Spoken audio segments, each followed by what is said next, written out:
Hello, তোমরা সবাই কেমন আছো? আশা করছি তোমরা খুব ভালো আছো, আর আমিও খুব ভালো আছি। চলে এসেছি একটা নতুন ভিডিও নিয়ে। আজকে আমার দিদি আর মা মিলে রান্নাবান্না করতে শুরু করে দিয়েছে। আর আমার সোনামা তো বায়না ধরেছে যে এই জামাটা পরে আমি বার্থডে সেলিব্রেশন করবো না। কেন? এই ব্লগটা হলো আমার সখার বার্থডে সেলিব্রেশনের ব্লগ। তো তোমরা শেষ পর্যন্ত ব্লগটা দেখতে থাকো, আর কেমন লাগলো অবশ্যই কমেন্টে জানাও। আর লাইক, কমেন্ট, শেয়ার আর সাবস্ক্রাইব করতে ভুলে যাবে না যে নতুন আছো। আজকে দুবার ওর বার্থডে সেলিব্রেশন হয়েছে। তো প্রথমে আমার সখী আর প্রশান্ত, মানে আমরা চারজন বন্ধু এবং আমার সোনামা মিলে বার্থডে সেলিব্রেশন করলাম। খুব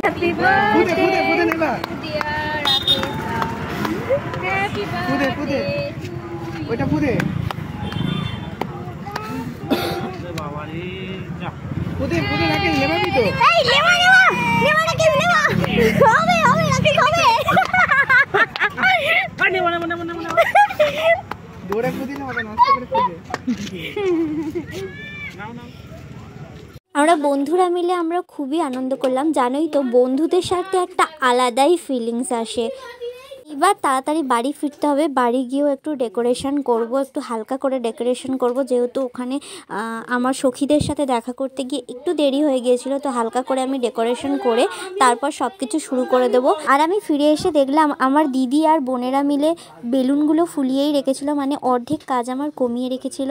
তো আমি এসে শুধু মানে ডেকোরেশন করলাম, আর সকলে মিলে আমাকে হেল্পও করলো খুব। সকাল থেকেই আমাকে সকলেই হেল্প করেছে, নইলে একা তো আমার পক্ষে সম্ভব ছিল না এত কিছু। তোমরা সকলেই জানো আমার দিদি আর মা মিলে রান্না করেছে, তারপরে আমি একটু হেল্প করে দিয়েছি হালকা হালকা করে। এখানেও হেল্প করছে। তো আমি সকলকে ছাড়া আমি অসম্পূর্ণ, সত্যি বলতে। আর আমার সোনামা ছাড়া তো আমি একদমই অসম্পূর্ণ, কারণ ও আমাকে ভীষণভাবে হেল্প করেছে।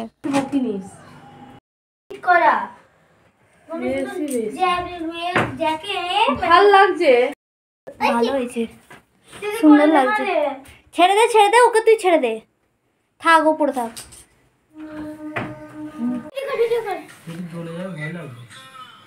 তুমি তাহলে ধরো এরকম করে।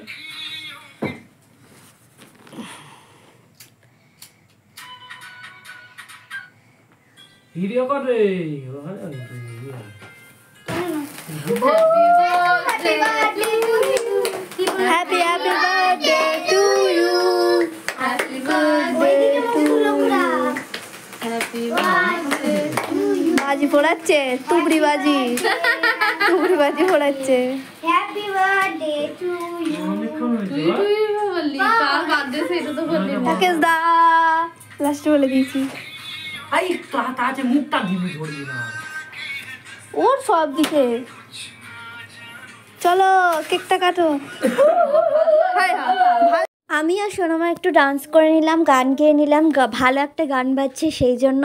এই খয়েরি জামাটা করতে বলতো, খয়েরি জামাটাই গলা আছে, ওইটা তো হয়তো কেন খয়েরি জামাটা দিদি শোন না, তোর মেয়ে করছে। এরকম কালারের জামাটা আছে। মায়ের হঠাৎই মনে হয়েছে যে জামাটা চেঞ্জ করা দরকার, বেলুনগুলোর সাথে জামাটা ম্যাচ করে জামা পরা দরকার। লাল রঙের একটা জামা পরতে বলছিল। Happy birthday. আরে চলে দুজনে কাটবো না, তুমি কাটো একা, ওর ভালো লাগে না। কাটবো।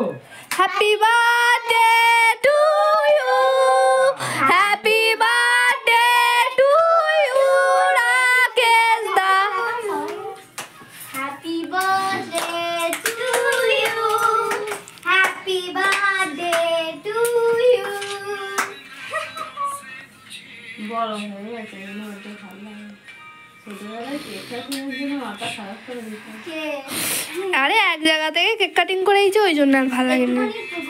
তারপর কেক কাটিং হয়ে যাওয়ার পর আমি একটু গোপালের জন্য আলাদা করে সরিয়ে নিয়ে চলে গেলাম কেক। আর আমি আমার পুচকু গোপালের জন্য, মানে গোপালের কথা মাথায় রেখেই আমি একটা এগলেস কেক এনেছিলাম, যাতে আমি গোপালকেও ওটা দিয়ে সেবা দিতে পারি। তো আলাদা করে আমি গোপালের জন্য কেক সরিয়ে রাখলাম। গানটা চলছে, আমার যেন মনে হচ্ছে যে আমার কপিরাইট চলে আসবে, তো সেই জন্য একটু আমি ভয়েসটা একটু আস্তে করে দিয়েছি।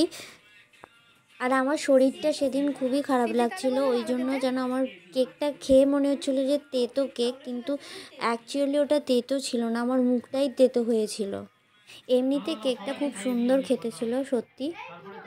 এই যে আমাদের হ্যাংলা তিথিকে দেখতেই পাচ্ছ, মানে আমার ছোটো বোন হ্যাংলাকে দেখতেই পাচ্ছ যে একদম কেকের ওপরেও পড়েই যাবে একদম মনে হচ্ছিল।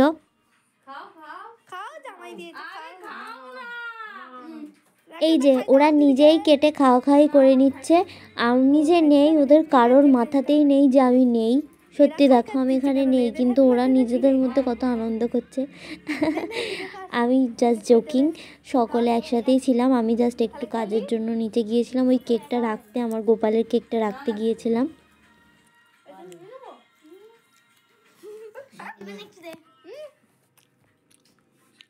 তিথি হ্যাংলা, আমাদের হ্যাংলা মেয়ে, ওই যে বলছে যে আমাকে কেক দাও, আমাকে কেক দাও। তো কেকটা পেয়ে ওর যা মজা হয়েছে সেটা তোমরা এই যে ভিডিওটা দেখলেই বুঝতে পারবে।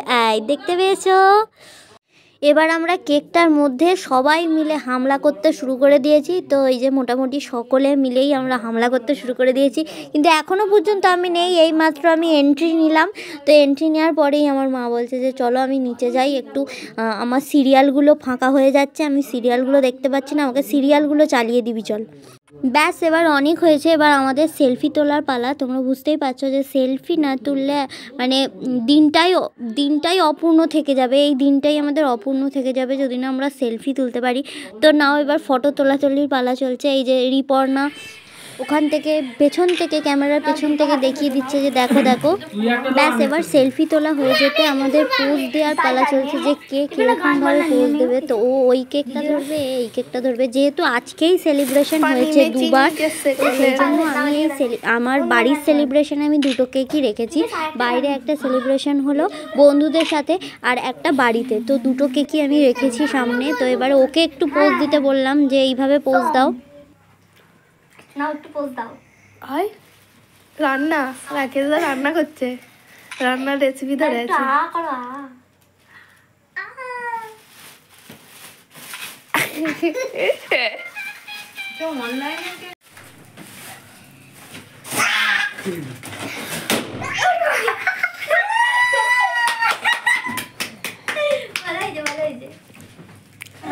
আবার একটা বাদাম